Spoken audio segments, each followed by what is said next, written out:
Hallo, hier ist Jürgen Klopp. Man denkt ja immer, die verrücktesten Angebote kommen aus Madrid, Barcelona oder Manchester. Aber das Verrückteste derzeit, das kommt aus Rüsselsheim. Nennt sich Opel Flat. Das Sorglos-Paket mit 3 Jahren Garantie, 3 Inspektionen, 3 Jahren Mobilservice und bis zu 4.000 Euro Preisvorteil. Die Opel Flat, jetzt für viele Opel-Modelle. Blog Talk Radio. Hello everyone, this is Chrism, and I would like to invite you to another conversation about your Kundalini awakening experience. In this conversation, we'll be talking about the Kundalini Syndrome. But first, I would like to thank Santara and the O'Connor family of the Kingdom of Kerry in Ireland. They have so graciously given us the ability to have this show and set it up and did the whole thing. And so I'm very, very grateful to the O'Connor family and Santara in particular. For those of you who do not already know, I would like to give you some of the other venues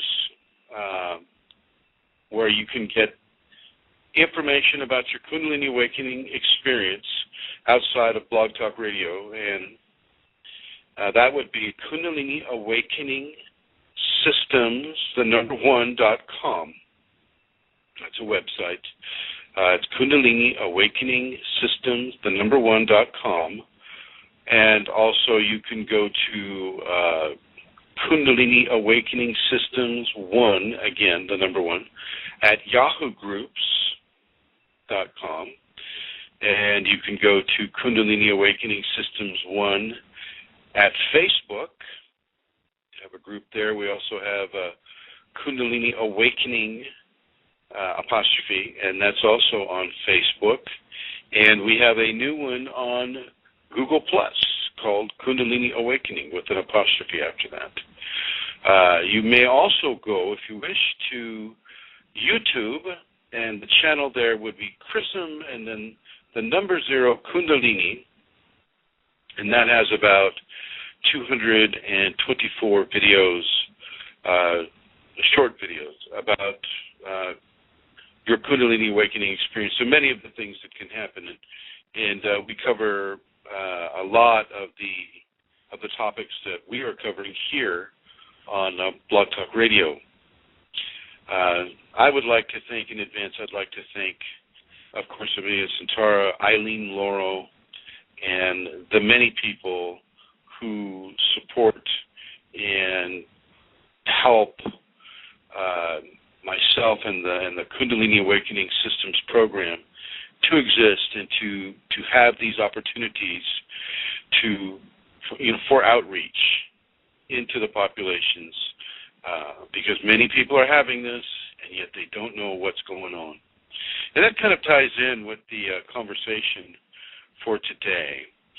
Before I start, I would like to give you the call-in number, if there's anybody who would like to call in. And that number is 347, and you may have to put a 1 in front of that if you're calling internationally. 1 in the country code. I believe that would be the United States country code, which I think is 01. Anyway, so it's 347-934-0026. Once again, that is 347-934-0026. Also, there is a gathering that is being organized, and it is on April 19th. It is in Santa Rosa, California.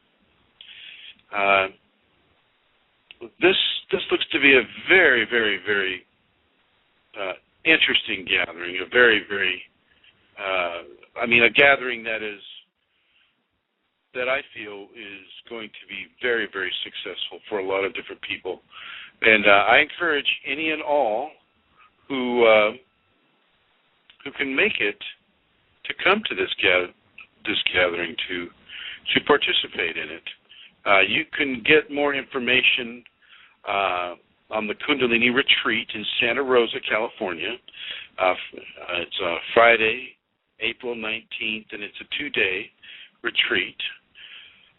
It's a 2-day Kundalini retreat, and it's an opportunity for meditation and exercise and education about the awakened Kundalini and an invitation into the awakening of your own spiritual evolution. So give it consider this. This is not a common thing that is offered really on the web by anybody that is not charging you $100 million to do it. So consider that. And let's get into our conversation.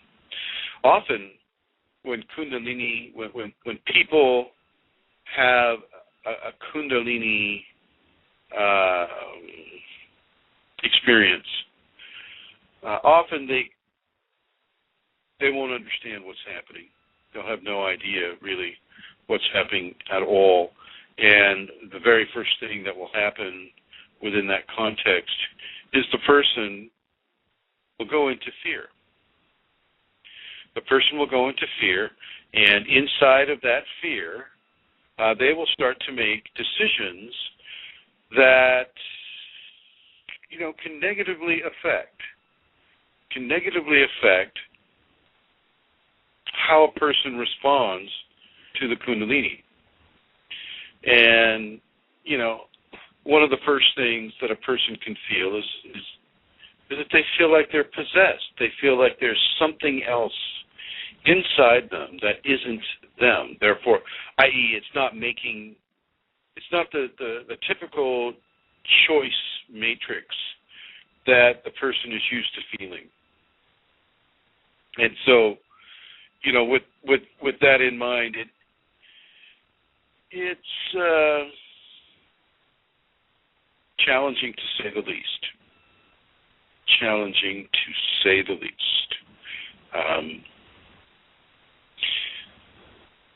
Within the same context, we are so used to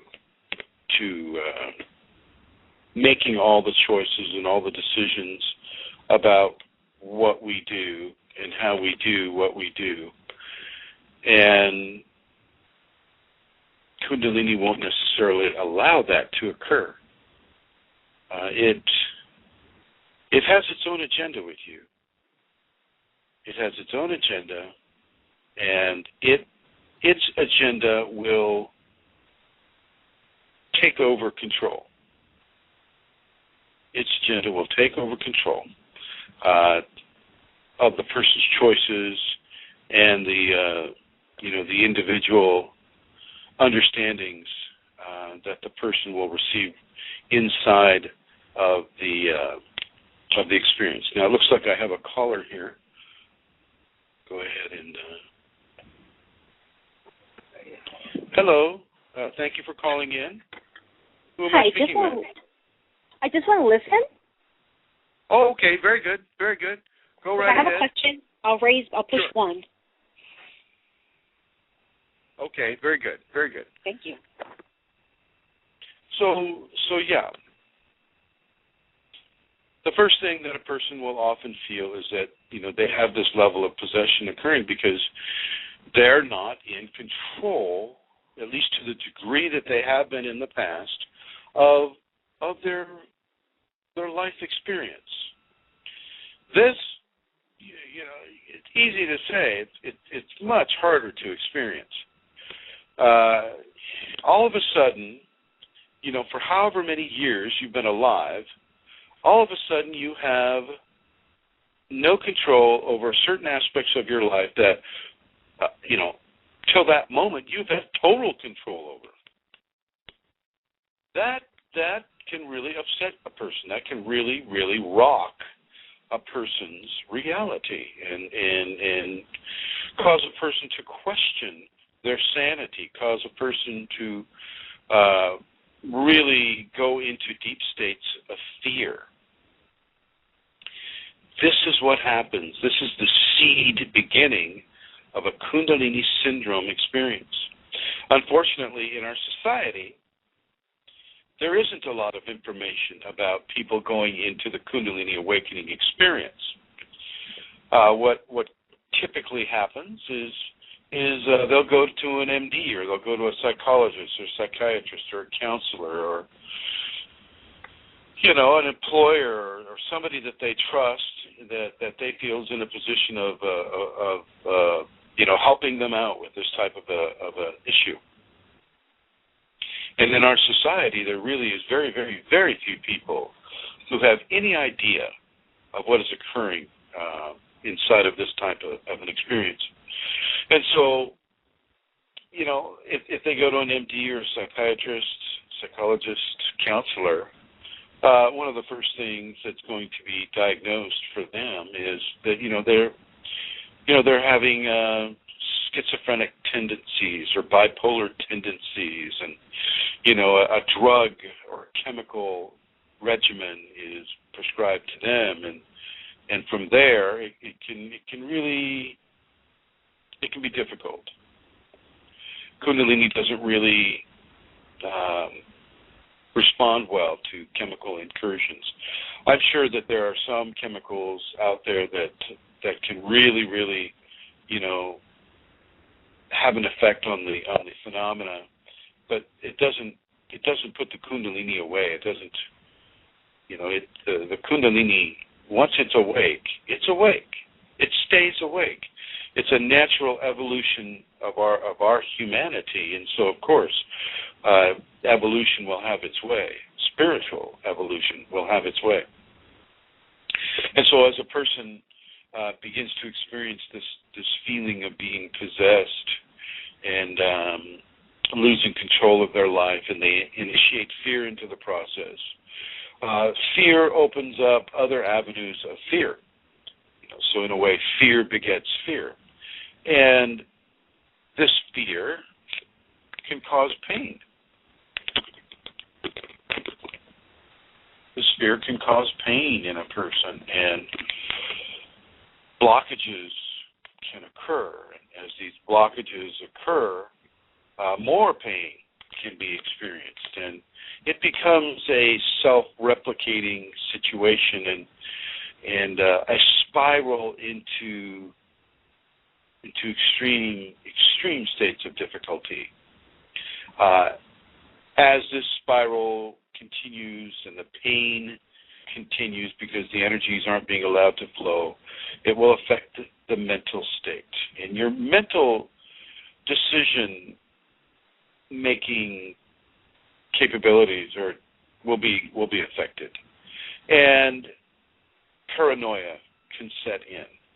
And as the paranoia sets in, the reality of a person can begin to shrink and begin to close off.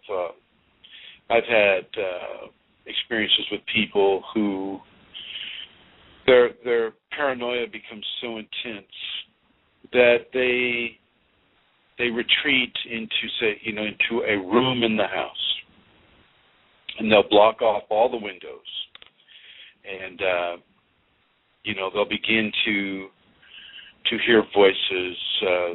Entities will begin, because many entities are out there that enjoy the process of fear.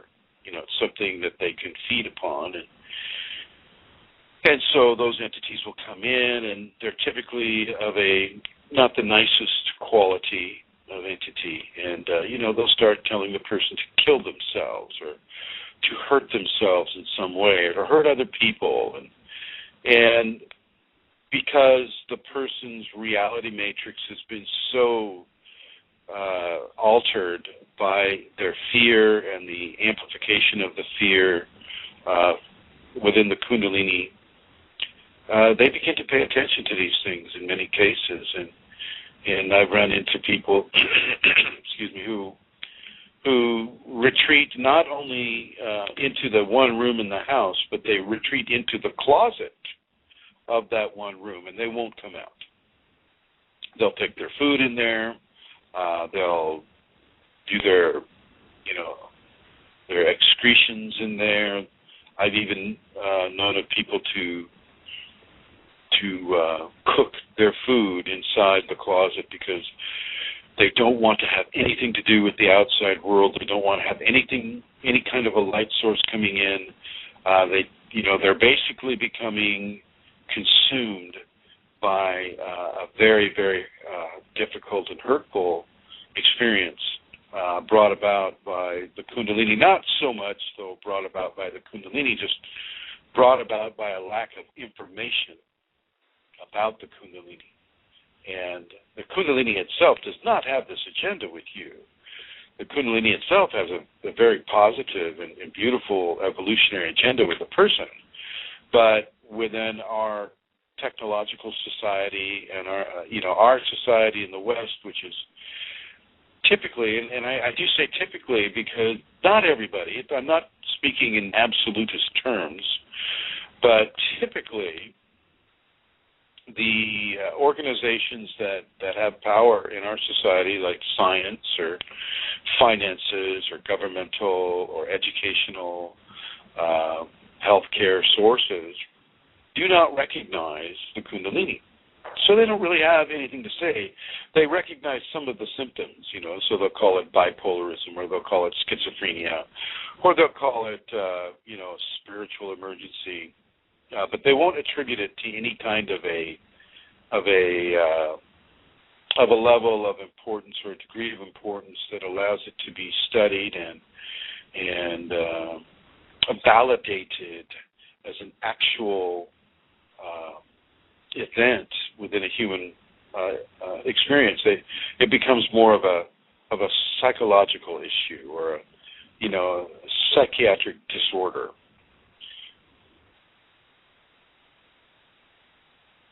And as they pursue that type of an attitude, that prohibits any kind of rational, experiential-based, inquiry, scientific or otherwise, that allows it to be understood in a better way. And so, a person can go extremely into an extremely dark and painful place with the Kundalini when the Kundalini Syndrome is allowed to occur. Now, there is also levels of karma that will help a person go into a Kundalini Syndrome position. And you might think, wow, gosh, what a terrible karma. And in some cases, yes, it very much is. Excuse me. And so that person will be allowed to have a dark, hurtful Kundalini experience for a certain amount of time.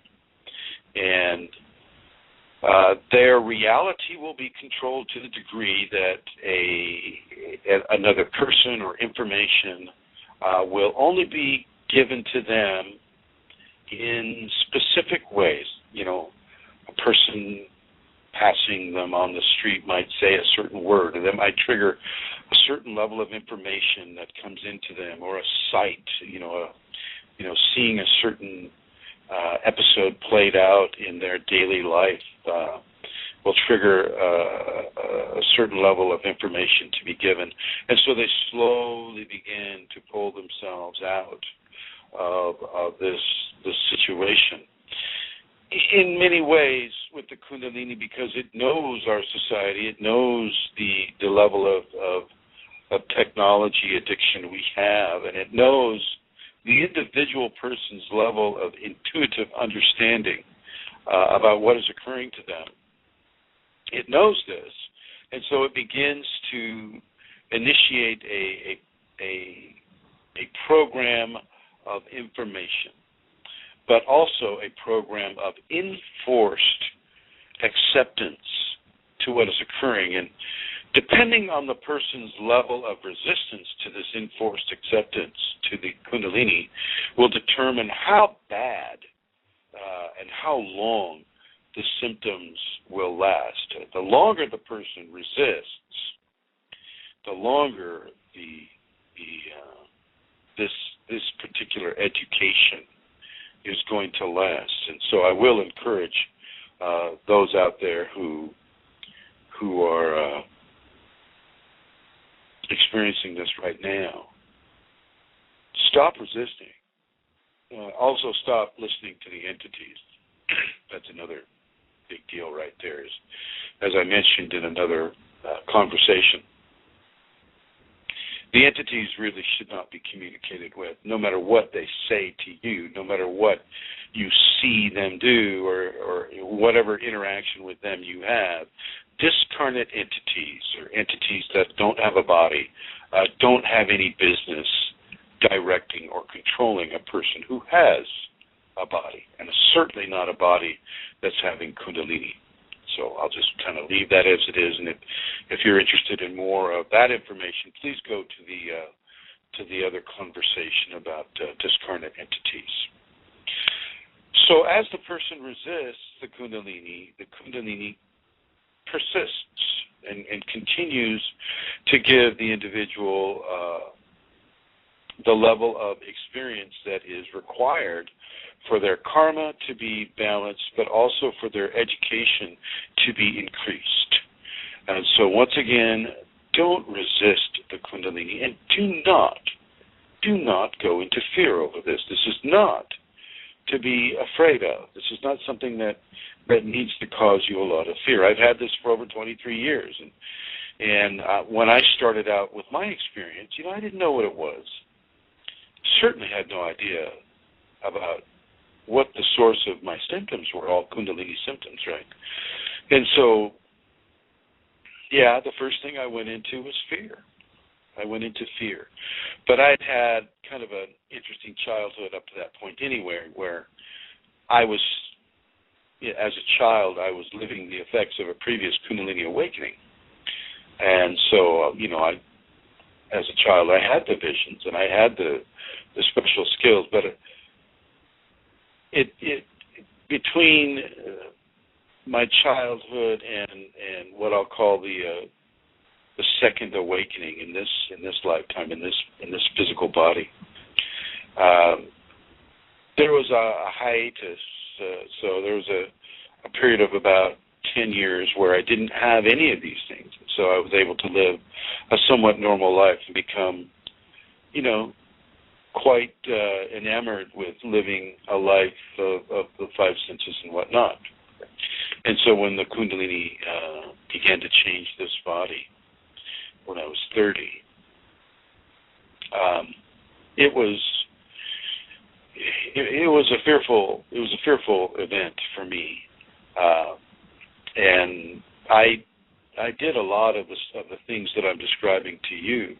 I went into fear. I started hearing, the entities, and I could actually see them, and didn't know what to do. You start hitting the books at Barnes and Noble and the other bookstores, and you start doing your research, and nobody really knows anything about what is occurring. Even these days, you have some people that claim to have had Kundalini, and they make these absolute statements about what you must do, what you must not do, and if it doesn't fit your situation, and then it, of course, it won't work, then it doesn't really help you. And so I set out on a journey of information and resistance.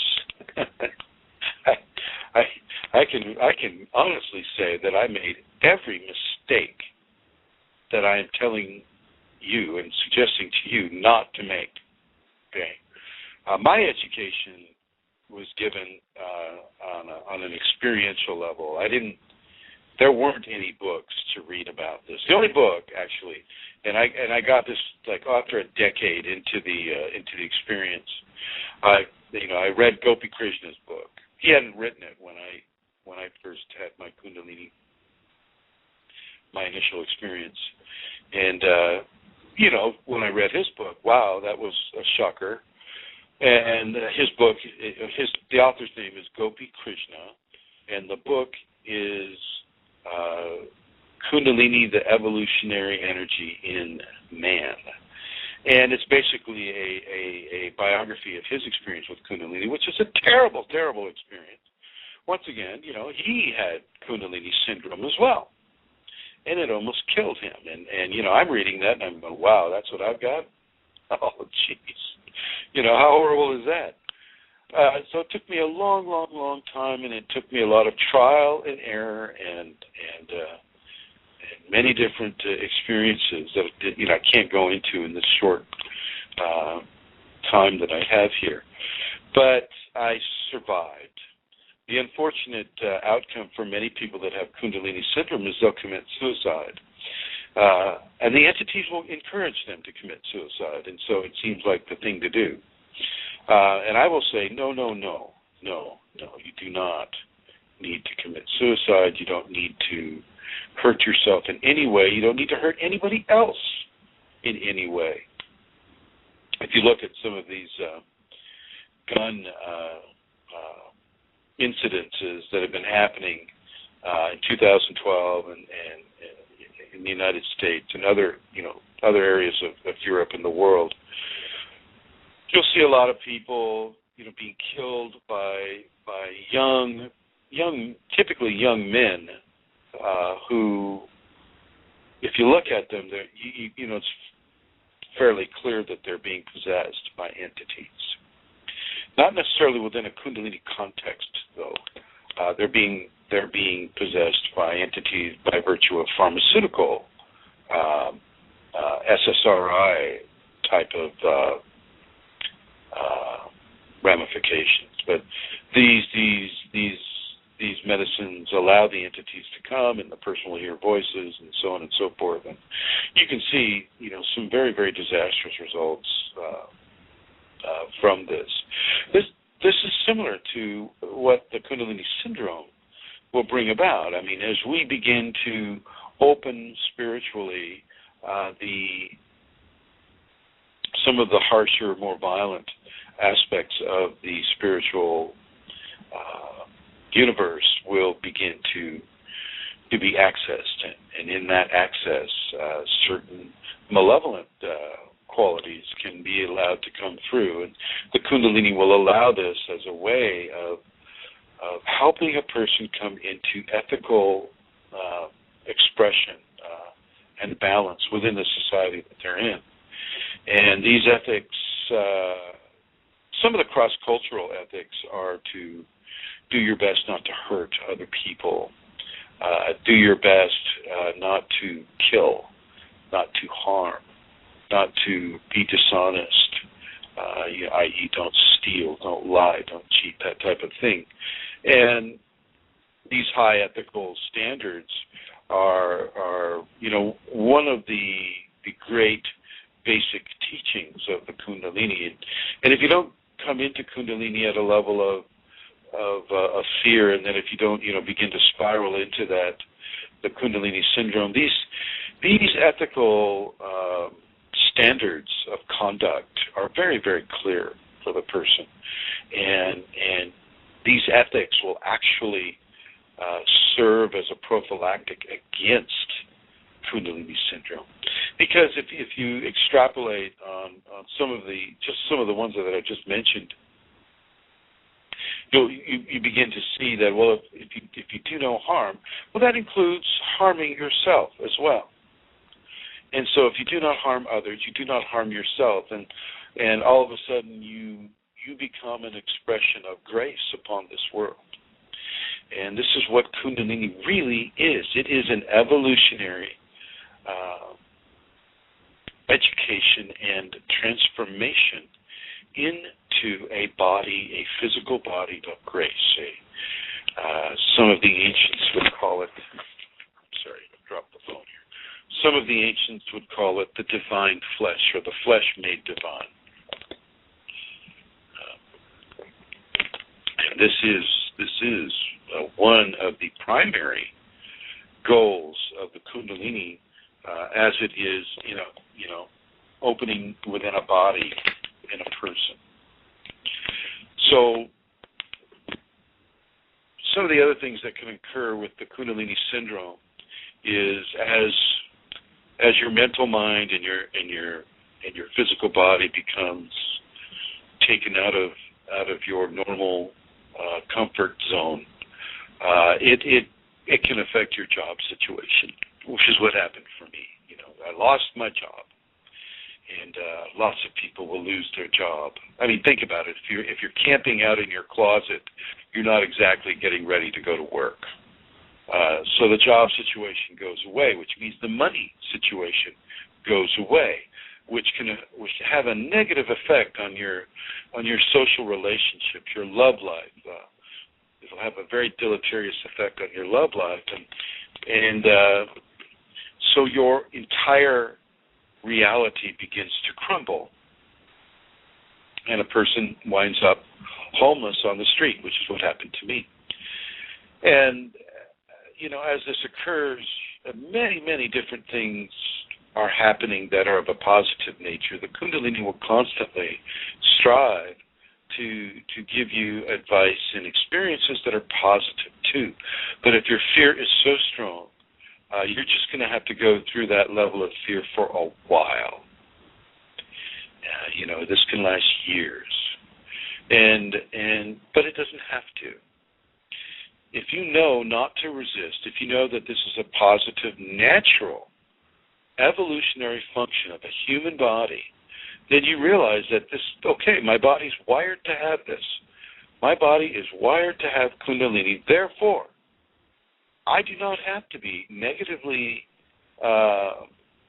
affected by this experience. As a matter of fact, this experience in many ways is so, so very beautiful and so loving and so comforting and so different than what I would have ever expected my life to be.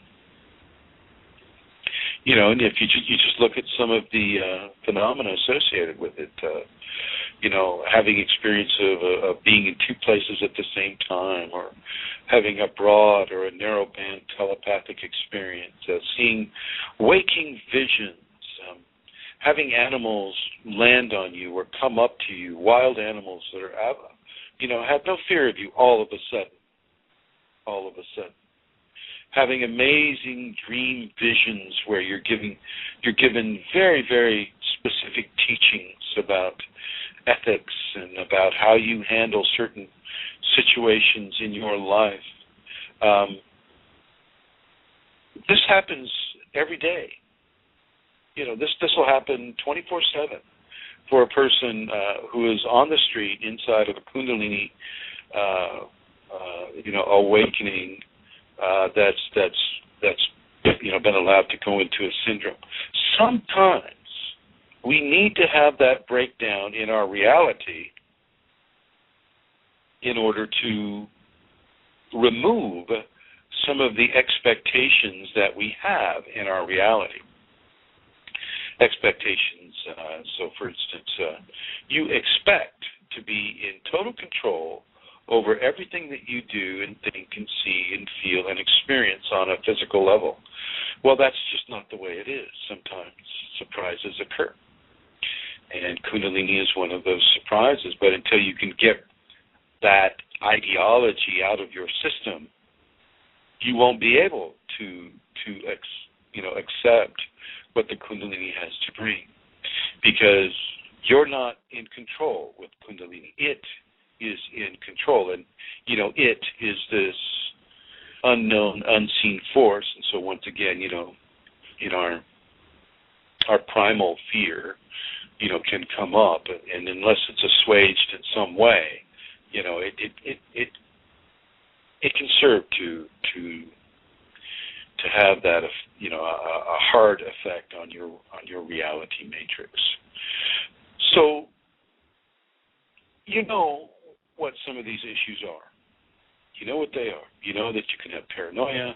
You don't know what to eat, what not to eat, although the Kundalini will guide you, but you're so used to eating and drinking whatever it is you want that you'll just resist the Kundalini guidance, and you'll go ahead and eat all these things and put into your body all these things that are absolutely horrible for your body and for the Kundalini going through you.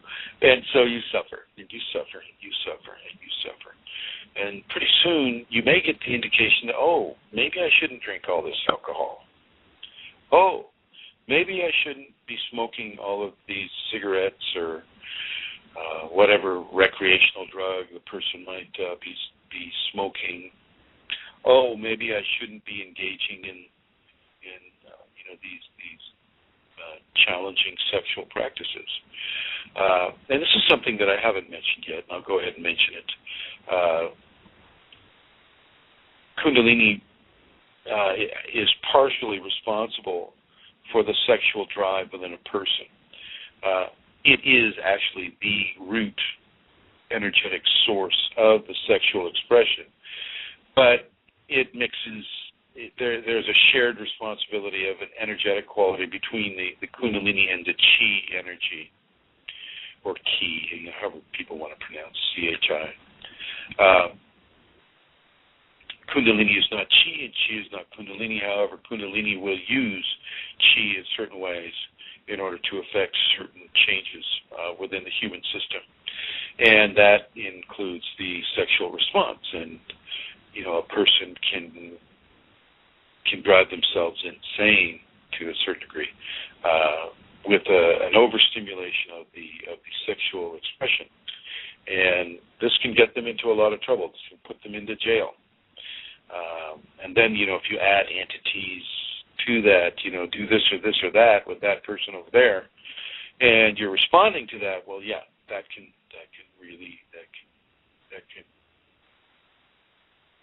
hurt your freedom severely. And so once again, do not resist the Kundalini and do not put fear into it, nor will I suggest you put accelerated levels of lust into this. Watch your lust control. I mean, if you have to self-stimulate, fine. Self-stimulate, that's fine. That's at least it's not involving another person. But even then, don't get so wrapped up into the sensate or the sensation of what the Kundalini awakening can bring. This does happen, and the Kundalini itself will bring on rapid onset of orgasmic experiences, and I mean rapid. I mean, people walking down the street will have orgasms, maybe 10, 12 seconds apart. It can become a real problem, actually. It's like drowning in milk, or being suffocated by gold. I mean, it's this wonderful, wonderful thing, but, you kind of stagger from parking meter to parking meter, so be advised. With the Kundalini, you have this information now. I've described to you in very real terms, experiential terms, what Kundalini Syndrome can be, and this is just some of it. Our human system is this fairly complex deal. I mean, you have 17 trillion typical human, 17 trillion cells. All of these cells are affected by Kundalini at the same time, and yet the Kundalini has its own agenda for certain systems in the body at a certain time, and not everybody is the same.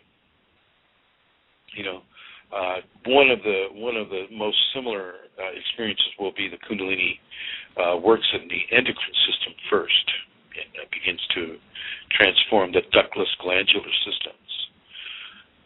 That is a fairly common experience. But then, all the different phenomena that comes. One person will have one phenomenon, another person will have another one, and they may experience each other's phenomena, but at different times in their life, different times of their Kundalini process. And so it isn't the same for everybody, and yet there are some similarities. Okay? So it's hard for me to come out and make absolutist statements about a person's Kundalini awakening experience without the caveat of saying, hey, we're all unique people. This is different for each person, and yet there are similarities. The level of Kundalini Syndrome is severe, and it is hurtful, and it is painful, and it is scary. It is frightening. But only because you don't have information on it. You have information now. If you listen to these conversations on this Blog Talk Radio channel, the Kundalini Awakening Systems channel, if you listen to all of these conversations, and I suggest that you do, I suggest that you go back and you listen to every single conversation that we've had and allow yourself to be educated about what Kundalini is, then the Kundalini awakening that you're having right now, or the Kundalini awakening and activation that you are seeking, will go so much better for you. My only agenda really is to educate people about this so that you have a better opportunity to make positive choices within your Kundalini awakening experience. So let's talk about that. So you're having the Kundalini Syndrome, you feel like you have a snake in your spine, and you're kind of writhing on the ground, you're having kriyas, you're having visions, entities are saying, kill yourself, kill your wife, kill this, kill that, kick your dog. All of a sudden, you come into this information. And I'm just going to say, stop everything. Stop being afraid. Stop listening to the entities. You may not be able to stop seeing things, but stop being afraid of what you see, even if it is fearful. You are becoming a very, very, very powerful individual. You're not becoming all-knowing, all-seeing just yet, okay? But you're in that process. It's, as I mentioned to another person the other day, Kundalini is a school for saints. You hear that Billy Joel song, I'd rather laugh with the sinners than cry with the saints. The sinners have much more fun. Well, they don't really. And what Billy Joel doesn't understand is that the saints are crying with joy, with love, with bliss, with ecstasy.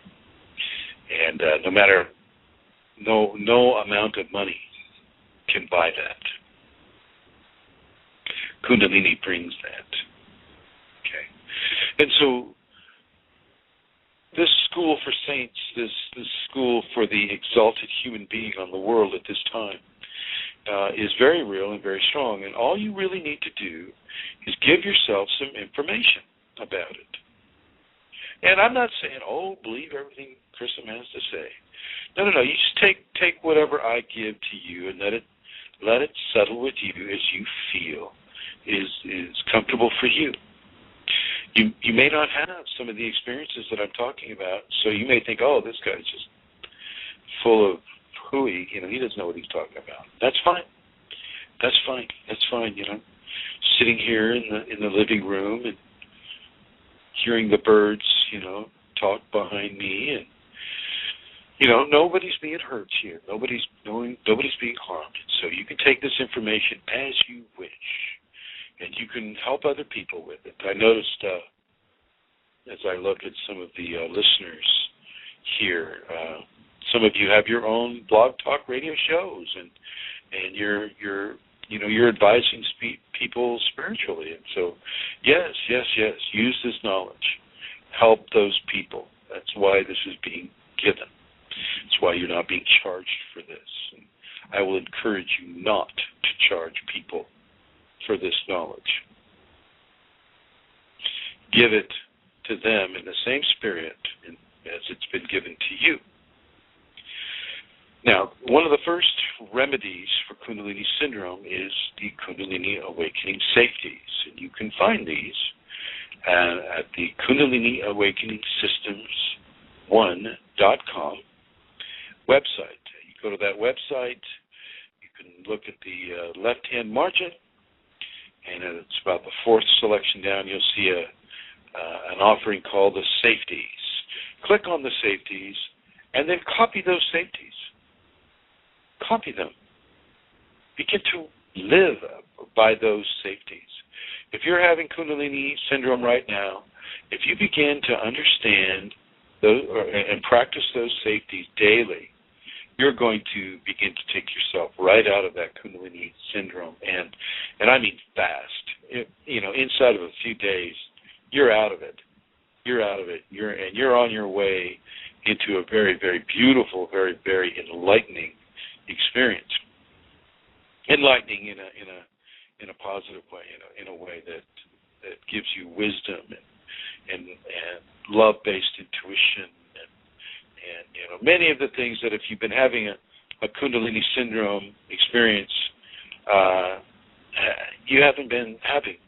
You haven't been having these beautiful aspects of the Kundalini, which is most of the time, by the way. Most of the time, this is extremely beautiful. Some of the triggers that can really also bring about the Kundalini Syndrome is the death of a loved one while you're freshly Kundalini activated. If you're seeking activation either through a certain methodology or listening to somebody's CD or receiving Shaktipat or doing a certain practice, review the dynamics of your family. If somebody's not healthy or, death is imminent, of a loved one, a close one, a mother, a father, brother, sister, husband, spouse, child, let that occur first. If you have any way to control that, let that scenario happen first. Grief inside the Kundalini can be very, very strong, and it can. Grief has its own special place within the Kundalini awakening syndrome, because it is a level of love. It's a level of love that you're going to miss this loved one that is passing away, and that can trap you. You become trapped by that love, that grief, and I want you to know that there most certainly is an afterlife. I've been there a few times now, and everybody is safe. Everybody is okay. You will see those loved ones again. They see you. They see you. It is not anything that you need to love them. Just continue to love them, but don't be dominated by your grief, and don't allow your grief to become so strong that it is amplified by the Kundalini, because it will be. That grief, normally would last a certain amount of time, will last 10 times longer. Okay, so really, really look at your situation before you initiate a Kundalini awakening experience, if that is what you're considering. If you're already inside the Kundalini, well, if you're inside it already and somebody's died, well, you know what I'm talking about, don't you? But I want you to realize that, and you will realize, and your Kundalini will tell you, do not worry about people who have passed. They've just passed into another expression. They're not gone, so to speak. They're just outside of your five senses, that's all.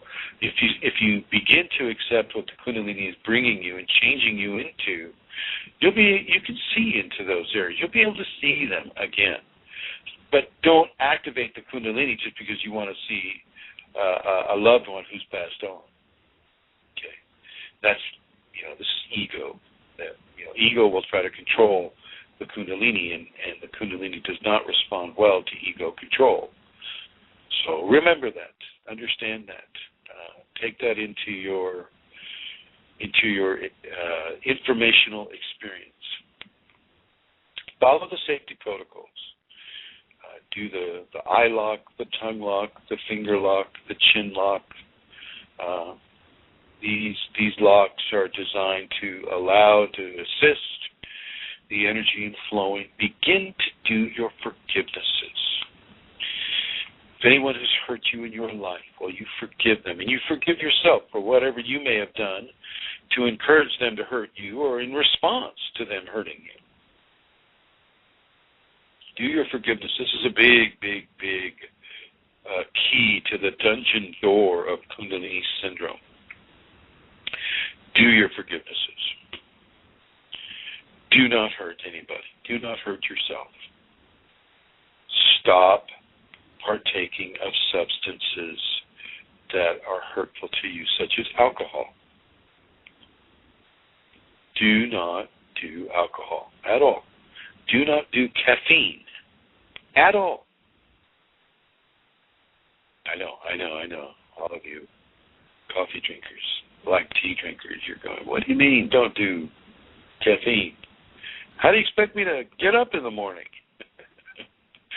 Well, yeah, believe it or not, as you were a child, you were able to get up quite easily without that cup of caffeine. And I'm going to suggest that within a Kundalini context, caffeine is the key to a Kundalini syndrome. It gives you the opportunity to go into the syndrome faster than you would without having caffeine present in your system. Caffeine is an adrenal stimulant, and so your adrenals become hyperactive and hyper-expressive in the amount of adrenaline that is put into the bloodstream. And this is the body's own version of speed or methamphetamine. And, as you have this fight or flee hormone without anyone to fight or flee, well, you're going to create things to fight or flee to justify the amount of adrenaline in the system. And this is what brings on fear and paranoia. So don't do the caffeine. Do your best to stay away from caffeine. Along the same line of the kidneys and the adrenals, eat as much watermelon as you can, best in the morning. Eat as much watermelon as you can. Watermelon is a real blessed fruit that has a combination of specific nutrients that really, really, really assist a Kundalini awakening person in keeping the levels of hydration good, keeping the levels of electrolytes, very healthy. Everything from the zinc and the selenium and all of it's a combination that watermelon has that is very, very beneficial to Kundalini people. So, eat the watermelon. Even if you don't like the taste of it, eat the watermelon. Another option is coconut milk, coconut water, coconut milk. If watermelon isn't in season, then if you have the opportunity to get a coconut, then the coconuts also serve a very positive purpose for the Kundalini awakening person, especially those that are in the syndrome, the Kundalini syndrome. Once again, and I'll say again, don't pay attention to anything that is coming to you spiritually by way of entities. No matter what they promise, they do not have your best interests at heart. No matter what they say, do not listen to them. Steer clear of that. The more you ignore them, the less they become an active feature in your Kundalini awakening experience. So take out the caffeine, take out processed sugars, white processed sugars, high fructose corn syrups. Do not do that. Do not do those. You can have a positive experience with stevia or any of the other natural, less processed, organic sweeteners. Do not do MSG. Do not do what are these things called? Aspartame. I think that's how you pronounce it. I forget what the logo name of that is, but do not do aspartame. Do not do these things that are just like little workarounds, not eating sugar or stuff like that.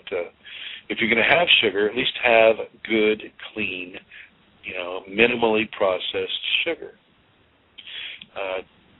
Don't get tripped up over this agave thing. Do not eat the agave sweetened product. This whole agave sweetener myth is just a trap. It's one of the most processed sugars out there. So watch your levels of don't pick up the agave item off of the grocery shelf. Watch your spices, your really, really hot spices. Inside of a Kundalini awakening or a Kundalini syndrome, this is not happy land for you. Try to keep your food as bland as you can be for a time. This isn't forever. This is for, maybe the first year or two. And if you start paying attention to your Kundalini, it will kind of give you a compulsion to eat a certain food or not. And that is a very good indicator right there. But when you're inside of the safeties, when you're following the safeties, your Kundalini will recognize itself within the safety. The Kundalini wrote the safeties. So your Kundalini will look at the safety protocols and go, yes, exactly. And it will begin to adopt specific ways of communication with you that will allow you to stay away from fear, stay away from, self-abuse or stay away from pornography and all of these things. Okay? So look at those safety protocols and adopt them as a daily expression into your life, and that includes the 5 Tibetans, and it also the safeties are not just the 5 Tibetans. You get a lot of people saying, "Oh, well, I've been doing the safeties all my life," and I just have to smile and go, "Oh, really? You were doing the 5 Tibetans when you were 3. Well, how cool is that?" So don't think that you can just read the safeties and go, "Oh, well, I've been doing these." Go and do the safeties, word for word. Do the safeties. Another thing that will help you with the Kundalini Awakening Syndrome is grounding yourself. I have a video on YouTube. It's all about grounding yourself. I have an article on all the various groups. It's called Grounding. Grounding is extremely important. And I will strongly suggest that you do your grounding. Sit next to a tree and let the tree become an extension of your soul, of your body, of your expression. Let the tree ground you to this world. Often, we're off in the stratosphere with the Kundalini, where experiencing these extremely high highs and being pulled this way and that by angelic and energetic forces. Ground yourself. Walk barefoot on the bare soil and feel that connection you have with the earth. Just feeling the dirt on the bottoms of your feet is a tremendous grounding experience. Sit on the ground. Now, I'm one of these terrible people that will suggest that you sit bare skin to bare soil. So, however you can do that without getting in trouble, do that. I suggest privacy, backyard privacy. You name it. I suggest being as private about this as you can, and that's another thing. Once you figure that you have Kundalini, and say you're kind of swerving into the Kundalini Syndrome area, it is best not to discuss this with people that don't have Kundalini. It will just frighten them. It will just scare them, and their fear response, out of love for you, their fear response will be deleterious for you. You don't need their fear. You don't need their invalidation of what is occurring. Because it's not happening to them. They will invalidate your experience. And there's no need for that. There's no need for that.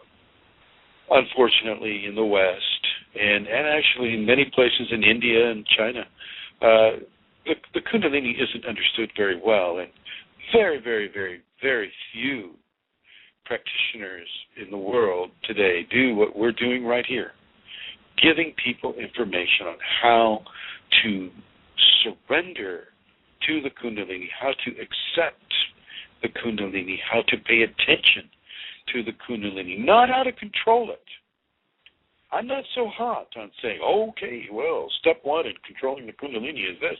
No. The Kundalini is allowed to control you.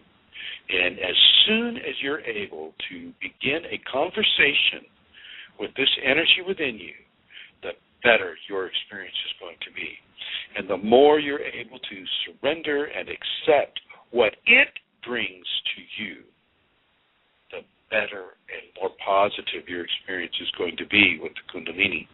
Your ego does not control the Kundalini. Okay, it doesn't control the divine.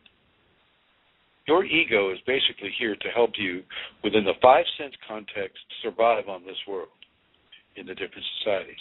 Your will, which is different from your ego, your will does not control the Kundalini, but what it does is it controls your personal response to the Kundalini. And so I will suggest that you begin to let your will be controlled by your Kundalini. And this makes things so much better for you. So much better. And, you won't necessarily have to have the kriyas at work or the orgasms during that business meeting. That's the easiest thing to do. It's like, your boss asks you, why are you squinting your eyes like that? So let your will be dominated by the Kundalini and begin that conversation. The conversation would go like, we'll say, okay, I'm having kriyas at work, and I'm a neurosurgeon, and I can't be having automatic yoga positions while I'm cutting into people's bodies. So say, Kundalini in me, please do not give me kriyas while I am at work. Any of the time that I am, except when I'm driving a car, my nights are yours. The days that I'm not working are yours, and I will accept your kriyas gratefully. But during work and during my driving time, please do not give me kriyas. And the Kundalini will hear this, and your kriyas will stop. If you've been having kriyas during work or when you're driving, which isn't typical, it knows that you're driving. But with your work, even though it knows that you're at work, it wants you to develop this conversation, this communication. And so it responds, and it will respond fairly immediate. And this is typically how things go. Now, if there's some other karmic type of scenario that is suggesting, your kriyas have to happen at work because you're a security guard, you're not moving around a lot. You're sitting there in this cubicle, so you can have kriyas. so talk with your Kundalini. Have this conversation. It is a conscious, energetic force of a divine quality that is expressing through you. Once again, divinity is real. Divinity is real. If I could say that 1,000 times in this radio show, I would. Divinity is real, and it has a real connection with you at the base of your spine. And inside your spine, the Kundalini will come up, a channel that the ancient Sanskriti people called the Chatrini channel, little less than a hair in width. And that is one of its main, and it feels like a huge channel when the Kundalini comes up it, though. It feels like you've got an irrigation pipe stuck up your spine. So size is deceptive within the Kundalini context. Excuse me, one moment here. I'll take a drink.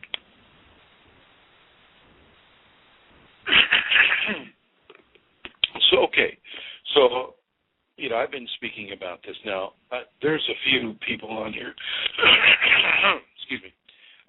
If there's anybody that would like to call in,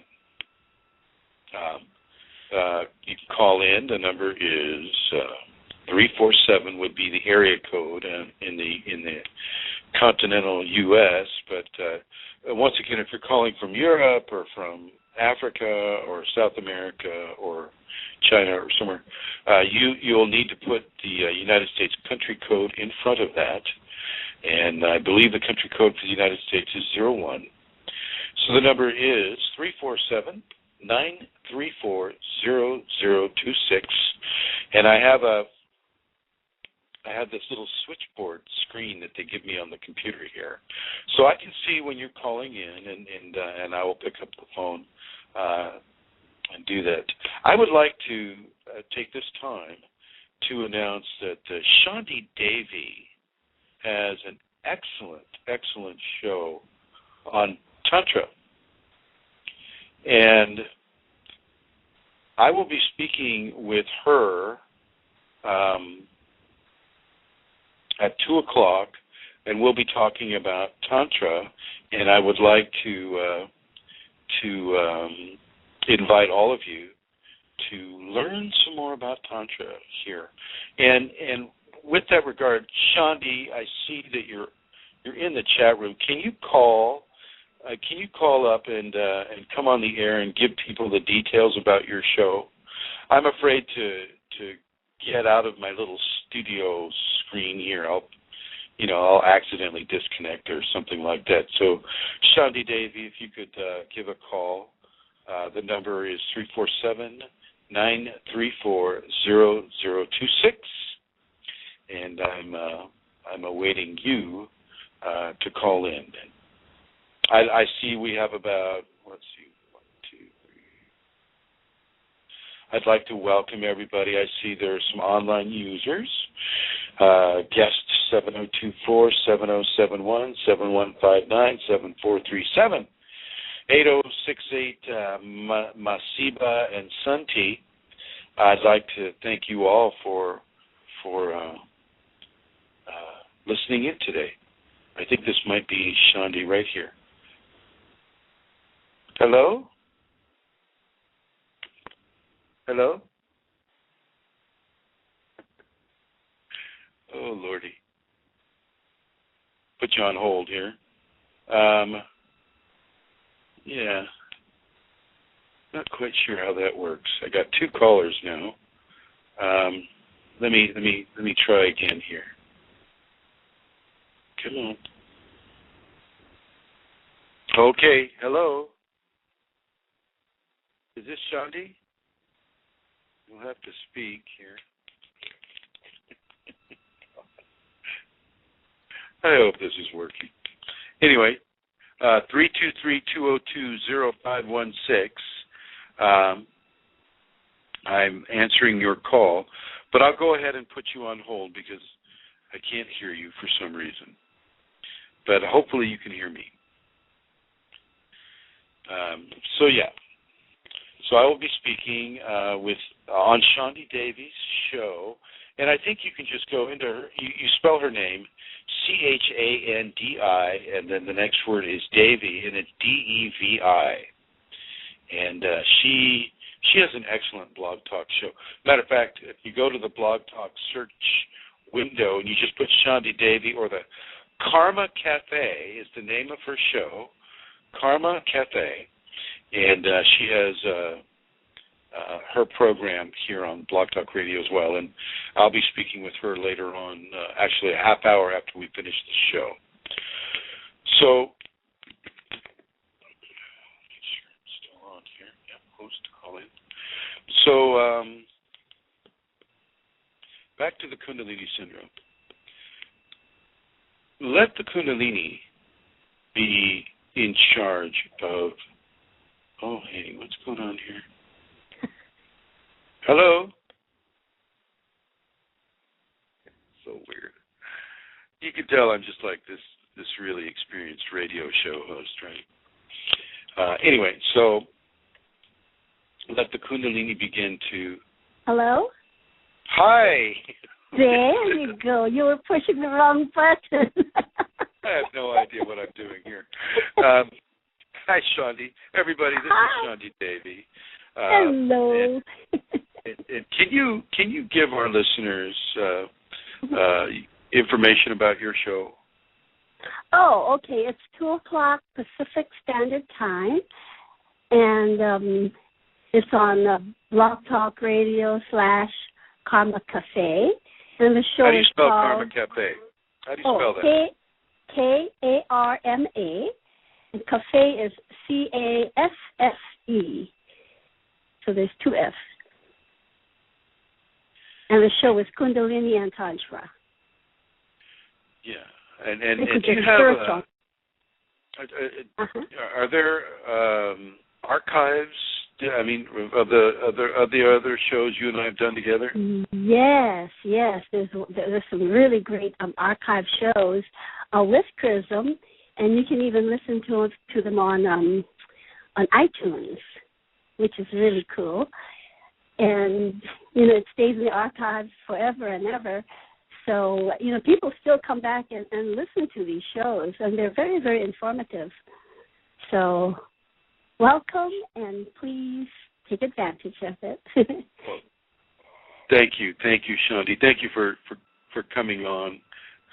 I was trying to. It's funny. I was trying to. I got the screen on, and then I heard you talking, saying to call in. And I thought, oh my gosh, he knows I was here. Now, Shanti, I gave you Shaktipat a long time ago, right? Yes. And how is it that you didn't have Kundalini Syndrome? Okay, what happened is, in fact, I wanted to talk about this. We could do it now even. I was thinking about it all morning. I thought, you know what, there's actually 3 steps of Kundalini, because the first one is what most people have, an experience. They have an experience, and that can result in nothing usually, because you're not aware that you've had it. But then an awakening takes place when you get Shaktipat. And I think that's what it is. And I also, because after the experience that I had, it took years before I finally started on a path. And the path was very, very severe, if you might. Where I did all the practices. I mean, I burned and burned and burned. I cried. Sometimes I wanted to take it back, like, okay, I changed my mind. But, of course, that's impossible. Once you're there, you're there. There's no turning back. Right. And I went through all that over a period of years, 10, 20 years. I mean, and each time you go through that, it kind of smooths out all the bumps that you have. And so by the time I met you, and when you did Shaktipat, I could feel it immediately. But I didn't have all that because I'd already been through all that. You've done preparation for it without knowing that you were doing preparation. Yeah. You had been inside of a refinement experience and kind of a self-inflicted protocol of getting ready to receive the Kundalini and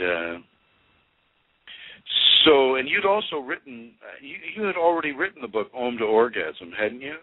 Yes, I believe I had, yes. And in fact, can you give listeners information on that book? Yeah, it's called From Om to Orgasm.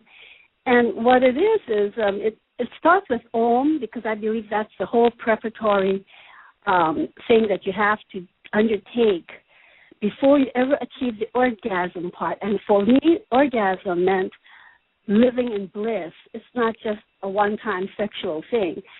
Once you reach that state, the bliss stays with you forever, then that's the true orgasm, the life orgasm. So that's what it was entitled, Om to Orgasm. And, some people would jokingly say, well, how come it's not orgasm to Om? I said, well, that's the default. That's the default method, So this was kind of the opposite, but you have to have the preparation. And even the preparation will occur no matter what. It'll occur whether you know it or not, right? Mhm. It'll occur with it's going to occur, and that can be some of the difficult life experiences that a person has beginning. And you have to kind of know. Yeah. Thank you. I've got another caller on the line. I'm going to go ahead and put through. Okay. But everybody, I'd like you to join Shandi and I on the Karma Cafe Spiritual Hour. Is it an hour, Shandi? It's 45 minutes. At 45 minutes. Yes, and I look forward to talking to you and all the listeners. Please join us and call in. And we will see you soon. And this will be about Tantra. It's about Tantra and Kundalini, yes. Thank you, my dear. Really great. Thank you. Thank you. Okay, bye-bye. Bye. Amelia Centara is here, so can you go ahead and, this must be the other caller here. Hello? Hello? Oh, hello, Chrism. It is Amelia here. That other caller just dropped off. Oh, gosh, I scared no him worries. away. Hey, thanks for listening. I thought you were recovering. I forgot to mention, everyone, that Centara, she broke her wrist, and so I was giving her some time off, but evidently you're doing fine. I'm doing fine. I just popped on there to listen, so it's lovely to hear you. So I'm doing fine, thank you. Well, good, and we'll continue with those healings on that wrist. And everybody who would like to send Centara healing, it's her right wrist, and send some positive energies to her. Her Kundalini good, really good job right now, though. Thank you very much, everyone. All right, and thank you for helping me out with the switchboard here. No worries. Okay. All right, bye-bye. Bye. So, let's see. We still have a 323-202 caller, and I believe they just wanted to listen, so I'm going to put them on hold so that they can listen. I believe that's how it works here. So here we go. So yes, the Kundalini Syndrome is also a form of preparation, similar to what Shandi Devi was talking about. You can have these harsh experiences as a child, and inside of the Kundalini, your preparation will continue. It's not all of a sudden, I've got Kundalini now and I don't need to prepare anymore. I don't need to do any more refinement practices. If you stop doing that, the Kundalini is just going to give them to you anyway. So you may find that you're still challenged even though you have the Kundalini, and you may ask yourself, why would I ever want to have Kundalini? If it's causing me all these problems, I'm in fear, and I lost my job, I lost my spouse, I lost my home, I'm living on the street. Why on earth would I ever want to have that? And, that is a good question. When you're there on the street, and I've been there, you ask yourself, if this is life, I don't want any part of it. But you just have to keep going because things are going to get better. Things will get better. And even for those of you who are locked inside the Kundalini Syndrome right now, if you follow the instructions that I have given to you on this program, or that some of the listeners, some of the guests who are listening, and if they have their own radio show like Shandi has her own show, follow these protocols. Follow these instructions. Stop resisting the Kundalini. Stop it. Surrender to the Kundalini. Let it do its job with you, which is changing you from the inside out. This is part of the reason why the path of the saint is so difficult. Is because the path of the saint, they have to go through this. They've had to go through this. Any saint that's a real saint, not a political saint, but a real saint, they've had to have the Kundalini, and they've had to go through the purging of their ego and the purging of their intellect and the purging of their habits and their assumptions and their control issues. They had to go through all these purges of their assumptions of what is real and what isn't real. And this is the same thing that is happening for you who are inside of the Kundalini Syndrome right now.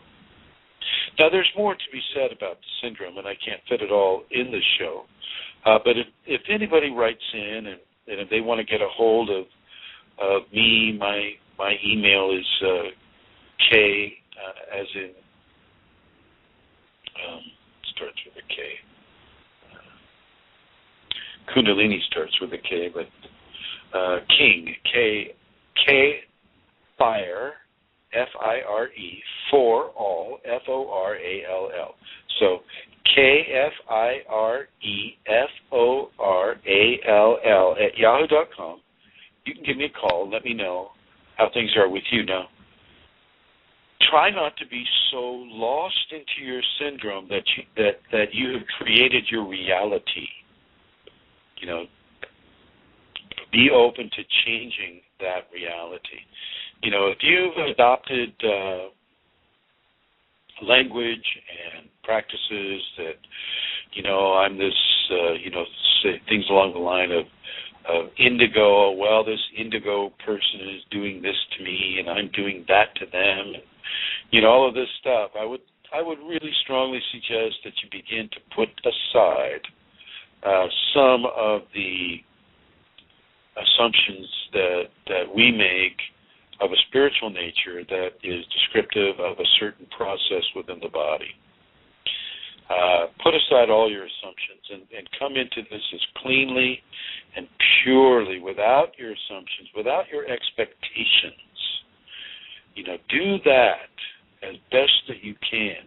Allow the Kundalini itself to begin to teach you, and so you come into this as a child.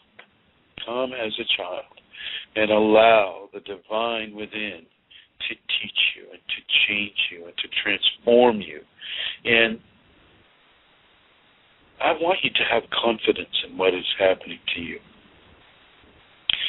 Trust that you are being enlightened. And I mean this in a dual way. Enlightenment is really in, light, in. M-E-A-N-T.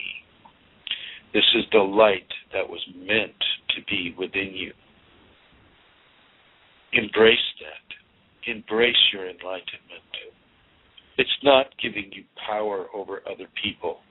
It's not giving you control over the natural resources of this planet.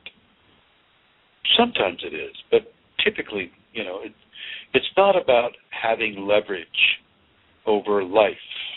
It's about giving your life into a divine matrix, into a divine expression. And then the divine itself, as it comes through you, may have leverage over any aspect of life, whether it's physical, environmental, whatever it is. Divinity will have its way. And I think that is about it for now with this subject. Once again, go to the various groups. If you just joined, go to the group on the Kundalini Awakening Systems one at Yahoo, or the Kundalini Awakening Systems one at Facebook, or at Google Plus, the same name, Kundalini Awakening, apostrophe actually. Kundalini Awakening apostrophe, also on Facebook. I have a Kundalini Healing group at Yahoo Groups, and I encourage you to join that. And there's also a Kundalini Healing group on Facebook, and I encourage you to join that. And I encourage you to join that if you have a problem, like Santara, she hurt her wrist, and so first thing I tell her to do is get yourself on the healing group. Okay, so I encourage you, the listeners, to do this as well. I want to say hello to all of the people listening in the archives. I think the archives are a great way to listen to these programs. You can listen to them as whenever you feel like it, because not everybody is in the Pacific time zone. And so I welcome you, and I give a hello to you who listen on the archives, and appreciate you partaking of this information. And feel free to help yourself with this information and to help others too. This is about kindness. This is about selfless service. Selfless service. This is about giving knowledge about the Kundalini into our Western populations so that people don't need to be put into a psychiatric treatment facility, a.k.a. an insane asylum. People don't need to be homeless because they're having this amazing and should be beautiful experience happening to them. In many cases should be, not all cases. For instance, in my case, I had to go through all of the hurt and all of the pain so that I would be able to help people from an authentic perspective. The authenticity of my awakening, it needed to take severe levels so that I could, the validation that I have for my experiences is very strong, and I can help others through that experience. And I encourage anybody else that has had strong, even challenging experiences through the Kundalini to help other people have the Kundalini. The Kundalini is going to come no matter what. When a person is ready, it comes. When a person is ready to have that interest, it will come. It's not like fruit on a tree, though. You hear this a lot. When the student is ready, the teacher appears. It's like, yeah, well, the teacher can be a bee sting. I mean, the teacher does not necessarily indicate a corporeal manifestation. The teacher can be the things that Shandi had to go through in preparation. The teacher can be that intuitive preparation that a person has, preparing themselves to have the Kundalini. And then, of course, when the Kundalini comes, when it does come, well, then the teacher has most definitely appeared, but it's appeared, the teacher's appeared inside your spine. How many, of your grade school teachers did that? So you may want to adjust your expectations of what a teacher is and how it comes, and what it is to be ready when the student is ready. I will suggest that when the student is getting ready, the teacher has already come. That would be my little spin on that. Thank you all for listening to this program, and we'll be having another program next week. We're going to consider changing the time from 12 p.m. PST to another time that might be more conducive to people who, have to work on Wednesdays. So if you have any feedback about what the best time would be for you, let us know, and we'll definitely put that into the consideration. Anyway, thank you, everyone, for listening, and may you be blessed in your Kundalini awakening experience.